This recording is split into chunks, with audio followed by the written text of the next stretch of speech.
L'ondata di fortissimo maltempo che si è abbattuta sulla provincia di Padova aveva già avuto un epilogo preoccupante nel tardo pomeriggio di ieri in città. Case, negozi scantinati, allagati, sott'acqua non solo alcuni sottopassaggi ma anche diverse strade. Qui siamo in zona brusegana. Inizialmente soltanto un po' di grandine eccetera eccetera, poi è aumentata a dismisura la pioggia fino a vedere onde alte fino a mezzo metro sopra la linea del marmo della vetrina.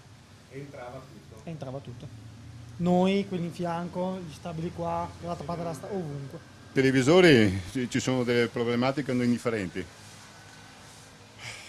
L'acqua è veramente devastante per quanto riguarda l'elettronica. L'acqua è entrata fino al banco del bar praticamente, non tanto per l'altezza dell'acqua quanto il passaggio delle auto che creava effetto onda, di conseguenza l'acqua è arrivata fino a lì e ci ha rovinato tutto il parquet che abbiamo. Anni fa è successo che un allagamento del genere, però non di queste proporzioni, l'acqua è defluita in 2-3 ore, quindi c'è qualcosa che non va. Abbiamo fatto vari solleciti, però finora il comune non ha mai fatto niente. C'è stato poco tempo per fare la conta dei danni, visto che il maltempo è ripreso alle 3:30 di notte. Pesanti poi anche i disagi alla circolazione con le tangenziali andate in tilt dalla prima mattina.